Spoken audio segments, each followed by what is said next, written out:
Hello, BookTube. This is Weekly Reads. My reading week has been a disappointment for the most part. I started my reading week finishing up The Last King of America, The Misunderstood Reign of George III by Andrew Roberts. This is a biography of George III that sets out to correct a lot of the maligning that George has been subject to since his reign. Um, Robert shows that despite what American mythology would have, George III was in no way, shape, or form a tyrant. That the accusations leveled against him in the Declaration of Independence was, for the most part, histrionic propaganda. And the even more critical Whig historians, well, they obviously did not like him because he largely did not allow them to rule Britain as they believed they had a right to. He saw the Whig oligarchy as being inherently corrupt. Oh, but when Whigs were in power, when he had no choice but to have them, he worked with them. And he was a constitutional monarch who exercised his prerogatives at the time. Also, the argument that he was, I don't quite know what the word is, a Philistine, that he was not quite all that intelligent is well debunked. George III was a major patron of the arts, of architecture, of the sciences. He was deeply fascinated by scientific developments and agricultural developments. He was a bibliomaniac. He had a huge, tens of thousands of books collection that forms the basis of the British Library. So, yeah, a lot of what that has come down about George III is wrong. And that is the highlight of this book, is Roberts really taking a look at a lot of that and setting the record straight. Another highlight is the politics. I found that very fascinating.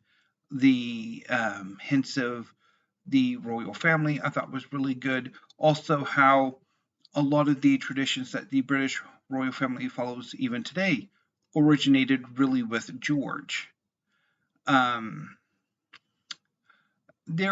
My one critique is that a little too much time is perhaps spent on the American Revolution, and to the point where those chapters almost come off more as a history of the American Revolution than a biography of George III. And another issue I have is that the last chapter, the his like that long final illness, I thought there could have been a bit more to that. But yeah, those were my critiques. And I think they were probably a bit major. And it's not like Roberts is completely cheerleading or writing a hagiography of George III. He does level some justifiable criticism. George III never did as much as he could to combat slavery, which he found abhorrent. And other criticisms as well. The whole Hanoverian sort of issue with her families, which again kind of continues to today. Another criticism I have is that Roberts tends to play a little bit of a counterfactual history or alternate history where he's trying to guesses, okay, what could George and his government, what could they have done to have prevented the American Revolution? And what would that have been like? And I don't think that's necessarily a really worthy subject. Or I didn't like those parts. But anyway, this was a really good book for the most part. I mean, my criticisms aside, I it got me really interested in the Hanoverians and wanting to learn more about George III and his family and all that. So on that side, it was a success. Now, the bitterest disappointment of this week was Catherine the Great by Robert K. Massie. So this is a biography of Catherine the Great, or Catherine II of Russia, who was a German princess who was sent to Russia to marry the German heir to the Russian throne.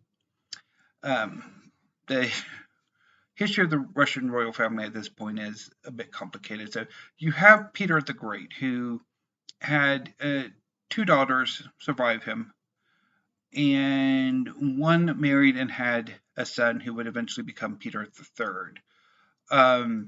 But since the Russian line of succession or at that period it was a bit weird, the throne passed to Peter's widow, Catherine I.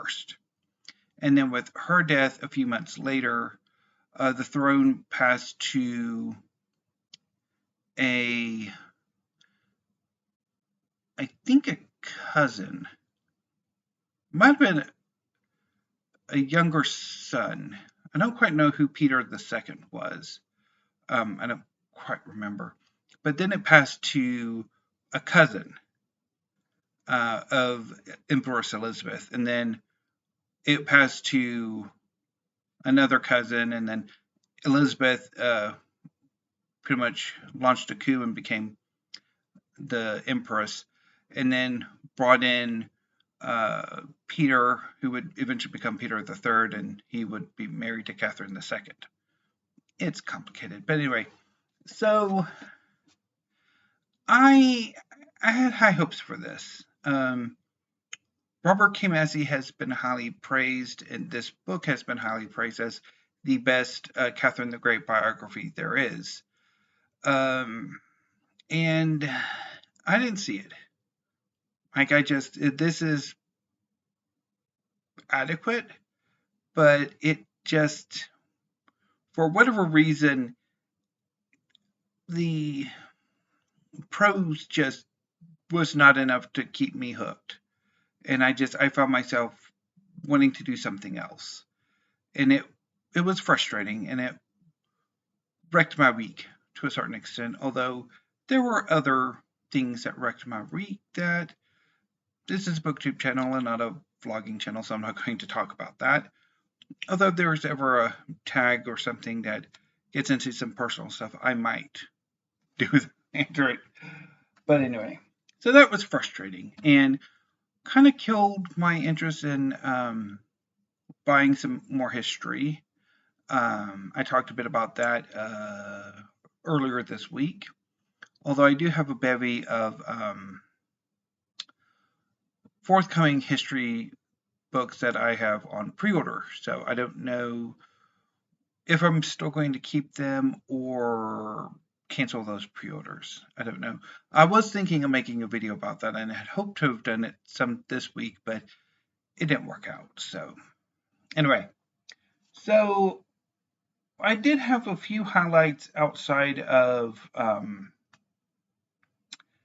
The Last King of America. So I reread Larvae of the Nearest Stars by Catherine W. Carter.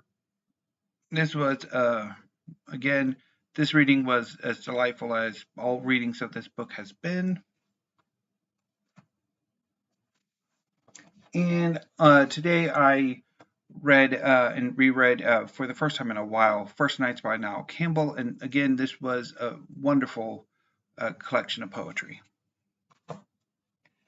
But sandwiched between those two slam volumes of poetry, I build on Swan by Peter Young. So this is part of the Animal Reaction series, and I don't know, it's just, I wasn't interested. I quickly lost interest, and I'm like, I don't really want to read this, so I didn't. Anyway, so what else have I done this week besides having a rather unfortunate reading week? So I did rearrange my literature section of my library. The slim volumes of poetry are here. the classics, the literature of Greece and Rome are here. And then I have the canonical, which is basically the classics outside of the literature of Greece and Rome over here, and they're all organized temporal by time period. And then I have modern and contemporary alphabetized, and fiction, poetry, and drama are united. So this is basically the part of my library that I've called the classics, canonical, modern, and contemporary fiction, poetry, and drama. But since that's a mouthful, I just went with literature. And I had hoped to do a video about that, and also that would go into a discussion about my relationship with literature, the snobby kind. And it didn't turn out, largely because there were things that were happening that really killed my mood. Maybe I should have tried to have done a tag video, but I didn't. So anyway, instead I watched a Steve stream, which was fairly fun. So this coming reading week, I will go back to manga for the weekend, and I'll be reading 6 volumes of Naruto by Masashi Kishimoto, and 6 volumes of Magi, the Labyrinth of Magic by Shinobu Ohtaka, which I'm hoping will be fun.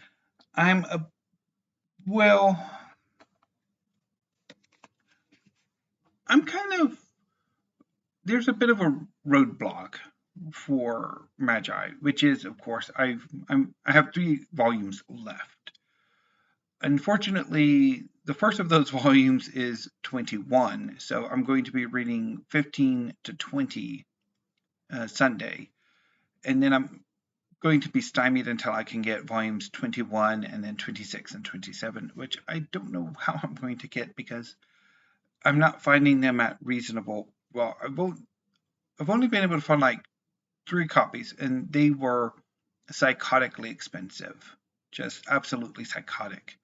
And I don't know. I mean, of course, PALS will provide eventually, but I don't know necessarily if I want to wait. So I don't know if I'll bite the bullet and buy e-copies of those 3 volumes, and then when I do find the physical copies, pick them up. Even though I really hate that idea, I don't want to do that, but I don't know. I'll figure it out. Because I don't want a significant amount of time to go between me reading this series, because I'm really enjoying it, as I am Naruto as well, which I'm slowly building my way through, but that's going to be a while. Anyway, so then over the course of the work week, I have 3 options.